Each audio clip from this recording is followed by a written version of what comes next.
Welcome to Bahujana Varadhi News. Please watch. వెంకటగిరిలో ఘనంగా దివంగత నేత మాజీ ముఖ్యమంత్రి నేదురుమల్లి జనార్దన్ రెడ్డి 90వ జయంతి వేడుకలు. వెంకటగిరి అభివృద్ధికి పాటుపడిన ఏకైక నాయకుడు నేదురుమల్లి జనార్దన్ రెడ్డి అని కొనియాడిన నేదురుమల్లి అనుచరులు.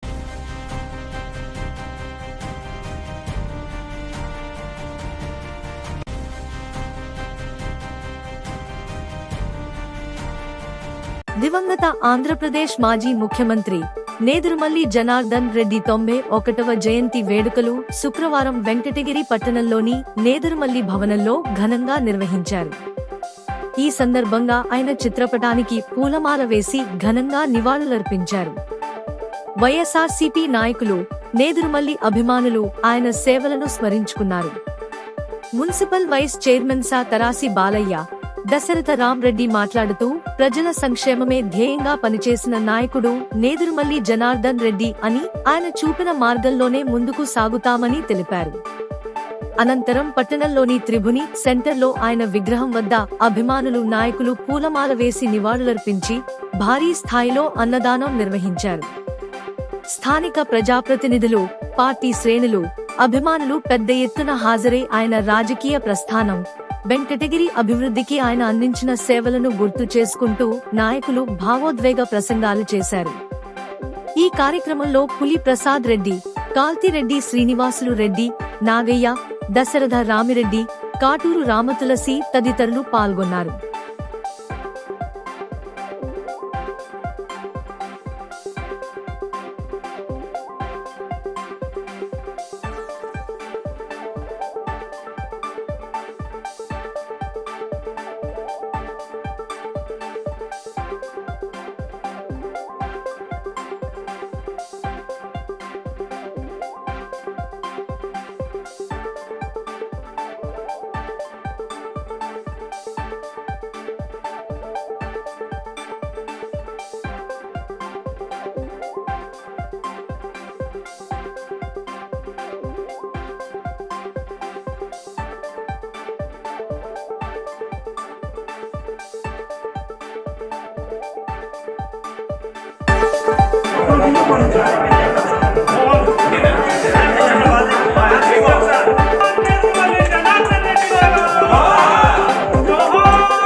ఒకటేంటి,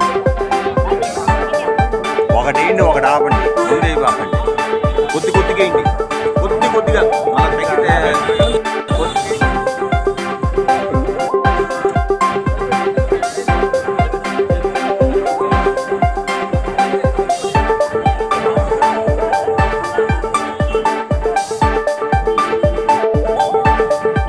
ఈరోజు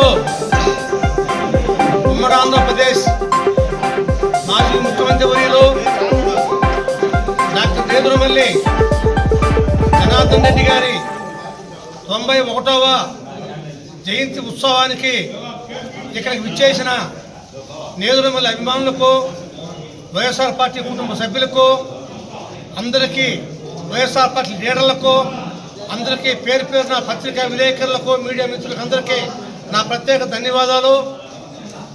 జనార్దన్ రెడ్డి గారు మనం చనిపోయినట్టున్నది. ఈరోజుకి ఆయన 91వ జయంతి ఉత్సవాన్ని జరుపుకుంటున్నాం. మహానుభావుడు భారతదేశంలో 4 చట్టసభలుంటే 4 చట్టసభల నాయకత్వం వహించి అమోఘమైన ప్రతి చట్టసభలో ఒక్కొక్క చట్టసభకు ఒక్కొక్క వనిదిచ్చే విధంగా పేరు ప్రత్యేకంగాంచిన గొప్ప జాతీయ మహోన్నతి అయిన వ్యక్తి నేదురుమల్లి జనార్దన్ రెడ్డి గారు.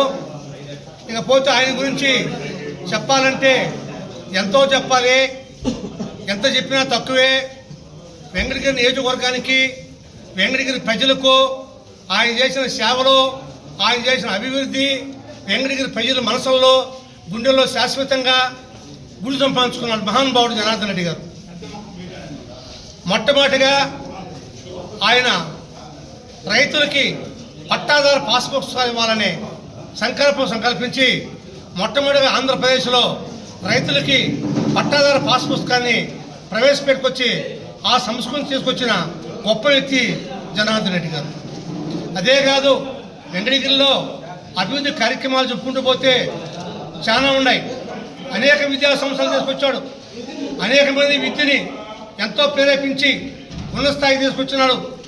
విద్యార్థులు ఈరోజు ఆయన తీసుకొచ్చిన విద్యా సంస్కరణల వల్ల ఎంతో ఉన్నత స్థాయికి ఎదిగారు. ఆ మహనీయుడిని చెప్పుకుంటూ పోతే చాలా ఉన్నాయి. నియోజకవర్గంలో ఇంకా చేయాల్సిన అభివృద్ధి కార్యక్రమాలు జరగాలంటే ఆయన తనయుడు నేదురుమల్లి రామకుమార్ రెడ్డి గారిని వెంకటగిరి నియోజకవర్గానికి ఒక్కసారి మనం ఎమ్మెల్యేగా చేసుకోగలిగితే జనార్దన్ రెడ్డి గారు ఆశయాలు ఇంకా ఏమేమి కొరవలు ఉన్నాయో అవన్నీ కూడా మనం చేసుకునే అవకాశము వెంకటగిరికి దక్కుతుంది. కాబట్టి మనం రాబోయే ఎన్నికల్లో నేదురుమల్లి రామకుమార్ రెడ్డి గారిని వెంకటగిరి శాసనసభ్యులుగా మనం ఎన్నుకుంటే తప్ప వెంకటగిరి నియోజకవర్గానికి శాశ్వత అభివృద్ధి కార్యక్రమాల్లో జరగవనే విషయాన్ని వెంకటగిరి ప్రజలు ఇప్పటికే అనేక విధాలా చర్చించుకొని ఆయన మనసులో నాటుకోమన్నాయి. కాబట్టి మనం అందరము రాబోయే ఎన్నికల్లో జనార్దన్ రెడ్డి గారి కుమారుడుగా నేదురుమల్లి రామకుమార్ రెడ్డి గారిని ఎమ్మెల్యే గెలిపించుకుంటే మనం పూర్వవైభవం వెంకటగిరికి వస్తుందని కోరుకుంటూ నాకు ఈ అవకాశం ఇచ్చిన పెద్దలందరికీ నమస్కారం చేస్తూ సెలవు తీసుకుంటున్నాను. జై హింద్. అందరికీ నమస్కారం. ఈ కార్యక్రమానికి ఇచ్చేసినటువంటి మా సోదరులందరికీ హృదయపూర్వక నమస్కారం తెలియజేసుకుంటూ 2 విషయాలు మాత్రమే చెప్పదలుచుకున్నాను మా పెద్ద ఆయన గురించి. గౌరవనీయులు పూజ్యులు జనార్దన్ రెడ్డి గారు వెంకటగిరి ప్రవేశము చాలా మహోన్నతమైనటువంటి ఆలోచనలతో ఆయన రావటం జరిగింది. ఇది దాదాపు ఆయన 1980లోనే ఆ సంకల్పానికి నాంది పలికి 83 ఎన్నికల్లో తొలిసారిగా ఇక్కడి నుంచి పోటీ చేసే సందర్భంలో ఇక్కడ ఆనాటి ఉన్నటువంటి రాజకీయ ప్రత్యర్థులుగా ఉన్నటువంటి ఇరు వర్గాల వాళ్ళు, ఒకే కాంగ్రెస్ పార్టీ ఉండేది, అప్పటికి తెలుగుదేశం లేదండి. ఈ 2 వర్గాల వాళ్ళని కూడా సమీకృతంగా కలుపుకొని వాళ్ళందరి సమ్మతి మీద కాన్స్టిట్యున్సీ నాయకత్వమే కాకుండా కింద స్థాయిలో గ్రామ స్థాయిలో కూడా ఉన్నటువంటి 2 వర్గాలని ఆ రోజుల్లో గ్రామాధికారులు, గ్రామ కరణము, మున్సబు, సర్పంచ్, ఇంకా ఉన్నటువంటి లీడర్లు వాళ్ళందరూ కూడా ఏకమయ్యి జనార్దన్ రెడ్డి గారు అయితేనే మన కాన్స్టిట్యున్సీకి డెవలప్మెంట్ చేసేదానికి అవకాశాలు ఏర్పడతాయని వాళ్ళందరి అభిప్రాయాలను సేకరించి వాళ్ళకి నమ్మకం కలిగించి ఆ రోజు రంగప్రవేశం చేయటం జరిగింది. కానీ దురదృష్టం కొత్తగా వచ్చినటువంటి ప్రాంతీయ పార్టీ గాలిలో ఎనగబాటం జరిగింది. అయినా ఆయన ఇక్కడి నుంచి వదిలిపోవటానికి పారిపోలేదు, నిలబడ్డాడు. నేను ఓడినా గెలిచినా నేను ఇక్కడి నుంచే ఈ ప్రాతినిధ్యం వహిస్తాను, ఈ ప్రాంతానికి నేను చేయగలిగినటువంటి కార్యక్రమాలన్నీ కూడా చేయాలనేటువంటి ఒక పెద్ద దృఢ సంకల్పంతో ఇక్కడ నిలబడ్డాడు. తర్వాత 85లో వచ్చినటువంటి బై ఎలక్షన్లో వారికి టికెట్ అధిష్టానం నుంచి నిరాకరించినా ఆయన దానికి బాధపడలేదు, పారిపోలేదు. మరలా 94 వరకు వారు ఇక్కడే వేసి 89లో పోటీ చేసి ఇక్కడి నుంచి గెలుపొందడం జరిగింది. తద్వారా ముఖ్యమంత్రిగా కొద్ది కాలంలోనే మనకు ఎన్ని రకాలు చేయాలనుకున్నాడో ఆయన మనసులో ఉన్నటువంటివి అన్నీ అమలు చేయటానికి సమయం సాలకపోయినా వీలైనంత వరకు చేసే ప్రక్రియలో కొన్ని చేసి పెట్టినాడు. అవి కొన్ని బాలయ్య గారు చెప్పినారు. మనందరికీ మీ అందరికీ తెలిసినటువంటివి ఇప్పుడు కనబడేటివి. స్థానికులు అనే పదానికి అర్థమేందో తెలియటం లేదు. ఇటీవల అక్కడక్కడ వినపడుతున్నాయి. వాటి గురించి కాదు నేను మాట్లాడేది.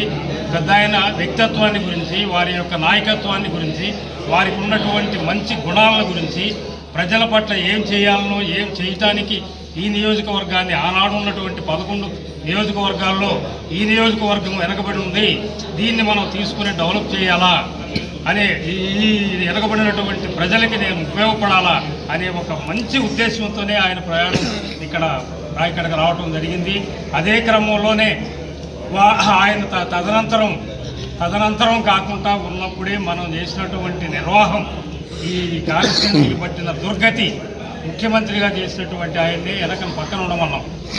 దానికి కూడా భరించుకొని తర్వాత నేను ఇచ్చినటువంటి మాటను వీళ్ళకి నెరవేర్చాలంటే ఏం చేయాలా అని వారు చూసినాడు.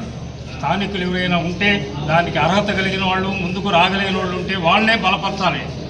ఇక్కడ ఆనాడు ఉన్నటువంటి కాంగ్రెస్ పార్టీలో అలాంటి వాళ్ళు ముందుకు వచ్చేవాళ్ళు కనిపించని సందర్భంలో వారి సతీమణి రాజలక్ష్మ గారిని ఇక్కడికి తీసుకురావడం జరిగింది. ఆమె ద్వారాగా ఈయన వెనక ఉండి నడిపించి ఆ 10 సంవత్సరాలు ఆమె ఎమ్మెల్యేగా, మంత్రిగా ఆ కాలంలో కూడా మనకు సేవ చేసేటువంటి కార్యక్రమాన్ని కొనసాగించినారు. అదే క్రమంలో ఇప్పుడు రామ్కుమార్ రెడ్డి గారికి కూడా ఇంకా ముందే చెప్పాడు ఆయన, ఎంటర్ అయ్యి మన వాళ్ళు ఉండాలయా అక్కడ, వాళ్ళ కోసం మనం పనిచేయాలని. కానీ కొన్ని సందర్భాలలో వాళ్ళకి ముందుకు రావడంలో ఆయన ఎరగబడ్డాడు. తర్వాత వచ్చినటువంటి పరిణామాలన్నీ మనందరికీ తెలిసినటువంటివి. కానీ ముఖ్యంగా గుర్తుంచుకోవాల్సినటువంటి, అందరికీ ఆదర్శప్రాయమైనటువంటి ఆ మహోన్నతమైన మహానాయకుడు మన వెంకటగిరిలో ఉండినాడు. ఆయన ముఖ్యమంత్రిగా ఆంధ్ర రాష్ట్రానికి పనిచేసినాడు, మనకు పనిచేసినాడు. వెంకటగిరి స్థాయిని జాతీయ స్థాయి దాకా తీసుకెళ్ళినటువంటి మహనీయుడిని గుర్తుపెట్టుకుంటూ వారి ఆదర్శాలతో ముందుకు పోతూ ఆయన వారసుడుగా వచ్చినటువంటి రామ్కుమార్ రెడ్డి గారిని మనం బలపరిస్తే, మనం పనిచేసేదానికి కానీ అవకాశం కల్పించగలిగితే పూర్వం నిలబడిపోయినటువంటి కార్యక్రమాలన్నీ కూడా ముందుకు తీసుకుపోయే అవకాశం కుదురుతుందని, అవకాశం ఏర్పడుతుందని అందరికీ తెలిసిన విషయమైనా గుర్తు చేసుకునే సందర్భం కాబట్టి ఈ 2 మాటలు మీకు తెలియజేయడం జరిగింది. దీని